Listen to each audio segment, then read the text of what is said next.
Ladies and gentlemen, this is Gamertag Radio with your hosts, Danny Peña, Paris Lily, and Peter Toledo. Welcome to Gamertag Radio, episode 1361. This is your host, Danny Peña. And for this week, there's no Pete, there's no Paris, it's just me. I have this special episode that I recorded a couple weeks back. I went to the Heart Machine Studios here in Los Angeles. You probably heard about this studio. They worked on a couple games. They worked on Hyper Light Drifter, also Solar Ash, and a couple more. And there's a new game that's coming out very soon that's actually going to be coming out on Steam Early Access. And it's called Hyper Light Breaker. And we had a great conversation about the game. I sat down with the founder, Alx Preston. We sat down, just talk about the game and about the studio and how was the journey on working this out. And actually, a lot of people don't know this, but I worked with Alx and then the team when I used to work at G4, and they officially announced the game on X-Play. And I remember seeing this trailer at that time, and I was like, man, this game looks good. What? This is totally different than Drifter. Need to know more. And that was like over 2 years ago. And now finally, they had the game available, playable at Summer Game Fest that happened a couple months ago. And also, I got to play it. I know a couple people got to play it. It was a lot of fun. So I can't wait to play this. And we talked about about the characters, about the game overall, about the team. How was it working on this game during the pandemic and everything like that too? So great combo. So make sure to listen to it and let me know your thoughts. Now, we usually have a lot of live stream every week on Sundays on Twitch. Make sure to subscribe, twitch.tv/Gamertag Radio. But we've been taking a break. It's the summer. We're getting ready for Gamescom. Actually, we plan to have a lot of coverage all about Gamescom. We're not attending the event, but there's going to be some local events that we're attending that's taking place during Gamescom. So make sure to stay tuned for that type of content coming up in the near future. But I know people have been asking, hey, when we're going to come back to do the live shows. We're going to do that. It's summertime. We just want to take a break.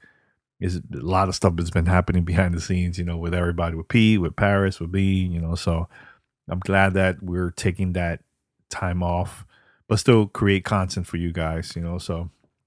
But let me know your thoughts about the last episode that we had. Paris, he went to Treyarch and he got to play Call of Duty Black Ops 6 Zombies, and we sat down for over 30 minutes. Actually, it was 38 minutes long, all about the game, new features, everything that's coming up for this game later this year.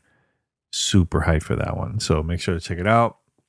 I also posted on my personal channels on YouTube and on Twitter, my reaction of getting to see Zombies for the first time. And I'll talk about that too. So make sure to check it out.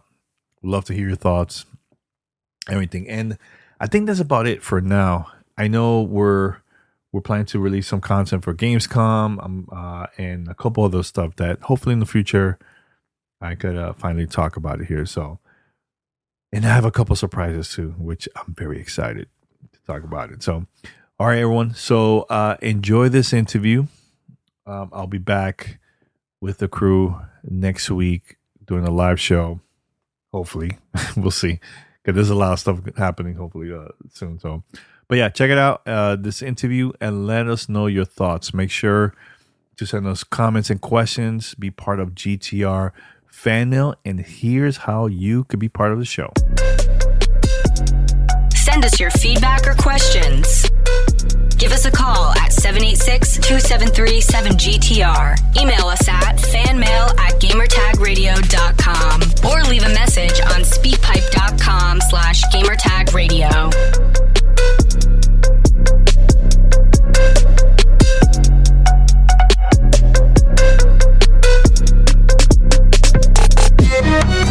to enjoy the interview with the founder of Heart Machine, Alx Preston. You're listening to Gamertag Radio.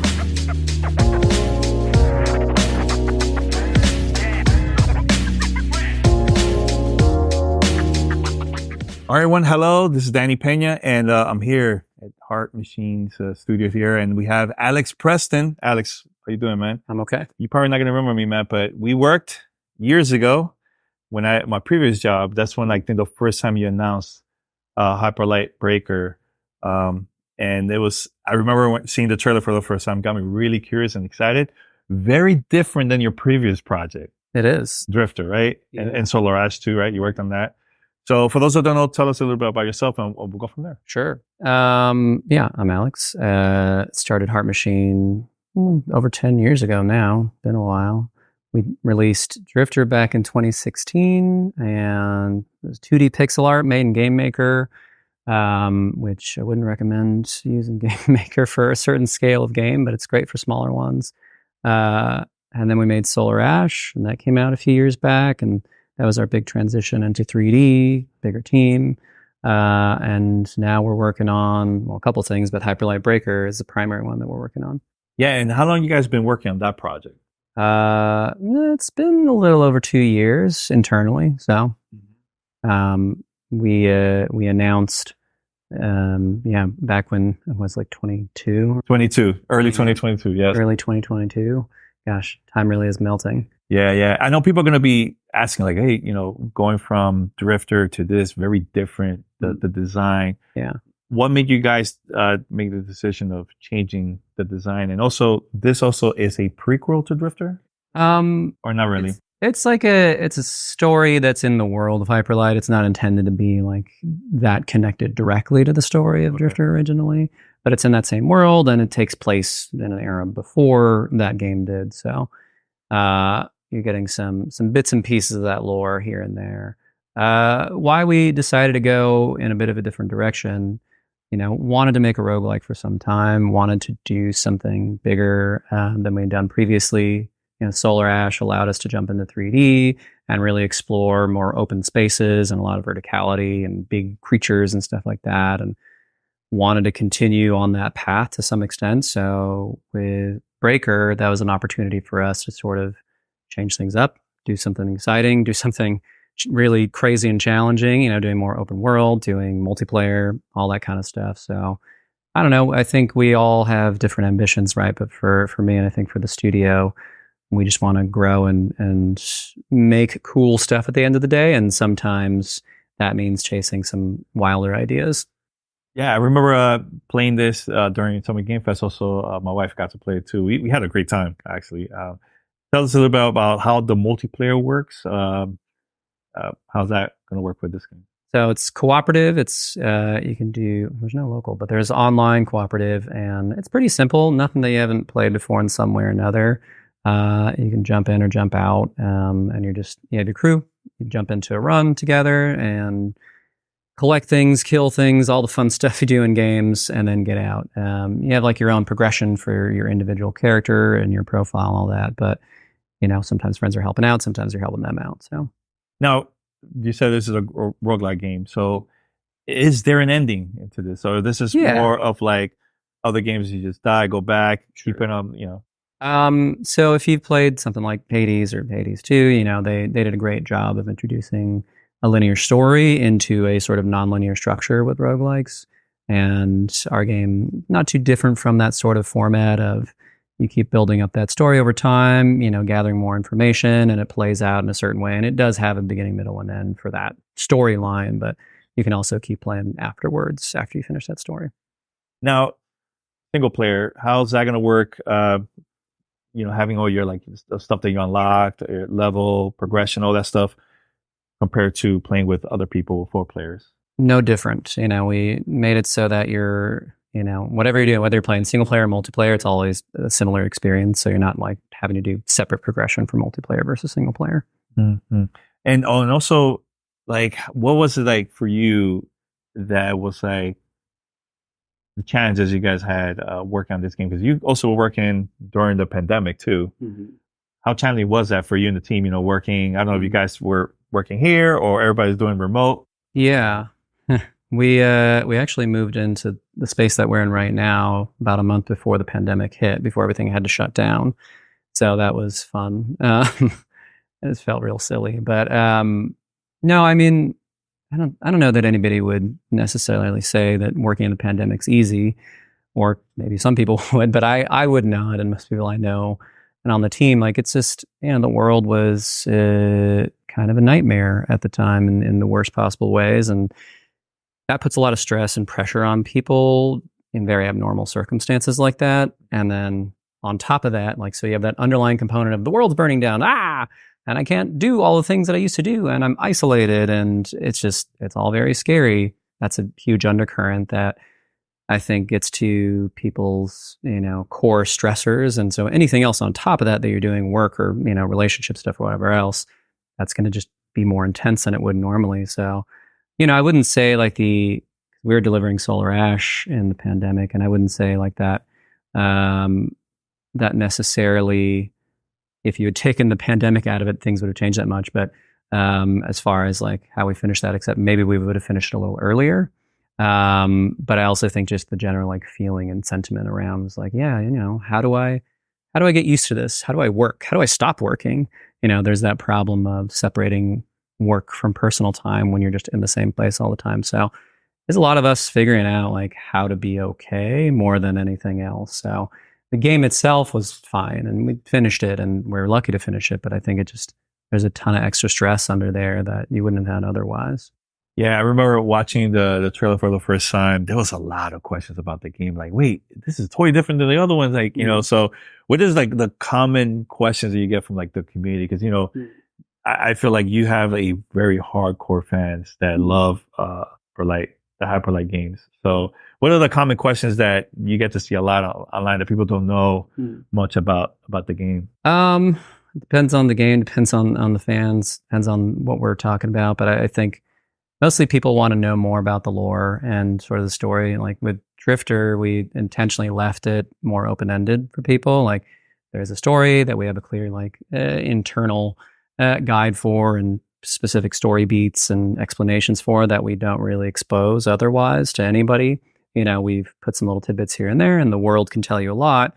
But the interesting part of it to me and to us on the team is like watching people sort of decipher what the story is and what they think it is and how close they can get, because there should be enough there that you get pretty close. But I think most people wonder about like a lot of really specific things in these games because the world's open-ended. So about particular characters that don't speak, they want to know more about, or even just like who some of the like the personalities of the bosses. I think what really interests me as a fan of things, and other fans too, is like personalities. And so we have a bunch of characters in Drifter specifically, and even in Solar Ash and now in Breaker, that we don't get too deep into, but there's a hook for them, either visually, or we have like a little bit of story panels for them. And they mostly ask a lot of questions about those characters. Like, what's this character's family like? Where did they come from? Or what kind of pizza do they like? Or things like that. They just like, you want to know more about the characters more than anything. I know while the demo, checking out the demo, I know there was 4 different, is it classes or characters? Both. They kind of serve as both. So is it 4 in total, or there's more than that? We'll have more playable characters, but for launch, we're probably hitting around 3 or 4. 3 or 4. So what are the difference between those characters? You can select the ones that are already up and announced. Some of the more traditional things you'd think about in action RPGs, where it's like more focused on like ranged combat, or more melee stuff, or more like explosives and fun things like that. So we want to have an array of build types that people dig into and can expand on. Doesn't mean they're locked into it, but it means that they are kind of, guided into that spot, or like they probably want to lean into this aspect of their builds. Have you been checking out people's reaction while playing the game for the first time at all these events? Because I think the first time, correct me if I'm wrong, the first time you guys had hands-on, was it GDC? That was, yeah. Okay. Earlier this. I've seen clips of that, and it was pretty cool seeing the reaction from the crowd. We had a demo up, and I think maybe you've learned this too. I think a lot of us in games learn like, maybe don't read the comments too much. Yeah. And even press stuff, it's like I read some of it, so it's not like I disengage, but I think there's a cautious amount that I try and engage with, because ultimately it's for better and for worse, it does have an impact, whether it's like Games Press people or fans or non-fans or whatever else. And mostly it's like, well, we're pretty focused and have a lot to do and don't want that to derail any thoughts. But it's good feedback and you want to pay attention to it and just, decipher it and divulge it and whatever else, like you want to dig into it. But I think there's like a happy medium there. It's like read some of it, digest some of it, and maybe don't read all of it. Yeah, I tell people don't read the comments, man. Especially like as a creator, people that you're gonna see all types of comments on like YouTube or other places, So yeah, I can't take it personal, man. People are gonna have different opinions about it, So, but personally, for me, is seeing like the actual fans that they understand, they play your previous games, they know your style of design wise and stuff like that. To me, that's like more important than anything. Yeah. But there are some like amazing, ridiculous comments that you get on the forums and YouTube videos, whatever else, that I just want to like print out and frame. Those are the ones that warm my heart the most because they're just so silly. Just like a really bad take on something or complete misunderstanding of the situation. There was like one early on when we like announced Drifter and put it up on Steam before it was out. And one of the first like forum posts there was about like heart machine, more like heart cancer. And it was like, what is what? Like, what are you talking about? It's like, oh, this is just anime pixel garbage. It's like, hell yeah, I want to post this up. Yeah. See, I remember the time where, man, let's just have fun with games. And now you see all types of comments online. It's easier to see that online more than it is. I think we've had like a sort of divergence from more pleasant online conversation. And because anger and meanness gets more attention, people tend towards that. It's just like an easy outlet to do that. So I tried to take it with a grain of salt and like brush it off or whatever else and be like, all right, I like the things that we're doing. We like the things that we're doing. So, amount of people do. So I'll take the bad parts with the good parts. What motivates you to come to work and continue working on all these awesome projects from you and the team? I think, for me, what keeps me going and like why I even wanted to do this in the first place and like start Heart Machine and kept it going for 10 years now is being able to like work with other very talented people. Like at the end of the day, I can only do so much myself and I like doing a lot of things, but I would rather have people that are better than me at this thing or that thing or whatever else and be able to sort of try and match that energy and that skill set and where I can. And it's, I don't know, it's kind of a back and forth that I think helps to build people up and put you at your best if you really respect each other and admire each other's work in some way or another. Very different from some like the competitive atmospheres that certain groups or businesses or like even, other industries try and do. But for me and for this crew, and I think for a lot of indie folks too, it's important that you have an atmosphere where people can feel like they can succeed with each other rather than be pitted against each other. Because again, I've been in like more hostile environments and that's not my vibe. That's not my jam. I would rather be there and say like, wow, that person's doing some really dope shit. Like let me do something else that's also cool and be able to show up. Yeah. How big is your team? Because people probably don't know.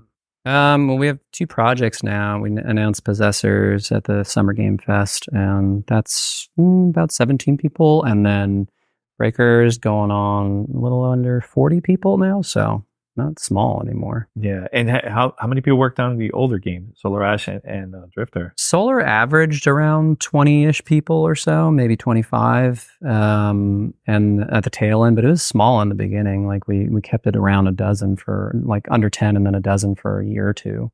But then things grew over time. And then Drifter at the core was 5 of us full time. And then we had, several other people that were part time or came on later on. And I think it's under 10 ultimately that really contributed more heavily to that game, but at the core is just like the 5 of us day to day. So, Breaker, this game is only going to be available for PC for now. Yeah. Future, are we going to see anything with console potentially, maybe? Or I mean, we always want to be on as many platforms as possible. Yeah. That's why we were out on mobile, whatever else for Drifter, and we put Solar Ash and a bunch of stuff. So yeah, absolutely. It's just going to take some time. We got to do early access, and it's hard to do early access as it is just on Steam, trying to do multiple platforms or even different storefronts, whatever else. Like that's a lot of maintenance for not a AAA team, so it doesn't make sense for us to do that yet. Like we wanted to get it to a good spot, be able to respond to feedback, be able to dig into early access and really pay attention and focus. And then then we can do more. Then we can, once we're ready, put it on like other platforms. So Yeah, a lot of people are always some people love early access, some people don't. Like for me, I downloaded Hades 2 early access, right? Love the game. sure. But I feel like, oh man, it's not the full official game. So like, what do you have to say for those that are going to be like, that's not the full game? But it helps you and your team to make the game even better eventually, right? Yeah. To get all the feedback and everything like that, right? So I think, I'm kind of in a similar boat as you. And I bought Hades 2 and played it for a little bit. And I was like, I'll put it away for now. I'll come back to it later when it feels like it's had more time and maybe they've ironed some things out or more complete. I feel the same way for any early access game and be no different for us. Like, hey, if you want to actually support it, then buy it, provide some feedback for a little while, get invested in the short amount of time that you can, and then put it on the shelf for a while and come back to it when you feel like we've had enough updates to finish it out. So that's kind of how I approach early access for any games that I'm playing. Is like, I know developers are working on it. I like them. I want to support them. Let me buy the game and let me say what I can if they're interested in that feedback or metrics or whatever else, and then I'll pick it back up when it's closer to finished. do you have a date for early access yet, or not really? Not yet. We haven't done an official announcement. We're being careful about things and making sure that we're really ready to actually release things because it's a big game, and many different systems and complexities, and we don't want to put something out there, even in early access that isn't quite ready yet. We need like a certain quality level that we're trying to hit, but it'll still be an early access game and incomplete. So now, can I test it on my Steam Deck? You can play on Steam Deck. That is the plan. Oh yeah. Oh, okay. I'll do that then. All right. Yeah. Cool. Anything else? You want to? How we going to end this with? Why people should get this game once, especially like early access or the official full release one. Sure. If you like neon colors, if you like very colorful game. If you like murdering monsters, if you like roguelikes or roguelites, if you like our games, then there are plenty of reasons to pick it up. If you like multiplayer stuff, then more reasons to pick up this game at some point. So yeah, I can see the Hyperlight series on TV shows or anything like animated in the future. I could definitely see that. You guys would like to go to that route? I've talked to folks about it. We had some soft announcement once that we were trying to work on some. Yeah, I remember. That's why I brought it up. But TV development is a whole different world, and animation in particular has been going through some things, over the past bunch of years. So it's much tougher to navigate than when we announced that years ago. And doesn't mean we don't want to do it still, because definitely that'd be great. But it's just not fully up to me at the end of the day. It's kind of like, what's going on in the industry? What's available? What is anybody doing? Who owns what anymore? Yeah. Well, the only reason I brought it up because video game content, especially in Hollywood and anime, it's very, very big now. Yeah. So I'm like, I can see the potential with this one. Hollywood's getting more wise to that stuff, especially after that Super Mario movie and Sonic movie and all the other game stuff that has done well, and Edge Runner for Cyberpunk stuff. Turns out. Yeah, people like video games, and if you make decent stuff that goes with that video game that maybe respects, that fan base and the medium and whatever else, then you can make something successful. Unlike before, when Hollywood studios or whatever were just trying to cash in on something, making garbage. Yeah, but I'm trying to think of the worst example. It's the Double Dragon movie back in the late 90s or 2000s. I think I'll say the original Mario Brothers, or even Doom with The Rock. Oh gosh, Doom. It was terrible. Doom was really bad. It was truly bad. Hello. Yeah. But Alex, man, thanks a lot for the conversation, man, and inviting us to the studio too, man. So good luck with the game. Can't wait to play it. Yeah. Can't wait. Thanks for having me. Awesome.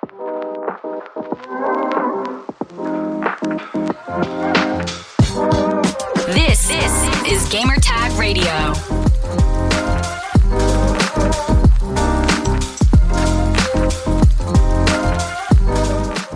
All right, everyone. Thank you so much. Shout out to Heart Machine, Alex, and the team for giving me access to go to the studio. It was a lot of fun. Got a little short tour. Got to meet the team, and it was good hanging out with them before and after the recording. So.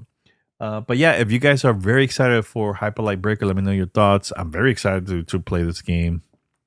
And yeah, I could try this out on my Steam Deck. So very, very excited about that. So All right, guys, I'm going to head out. Thank you, everyone, for listening. And until next time, I'm out.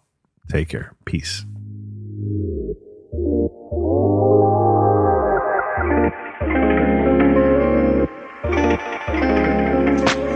Thanks for listening to Gamertag Radio. Be sure to like us on Facebook and follow us on Twitter.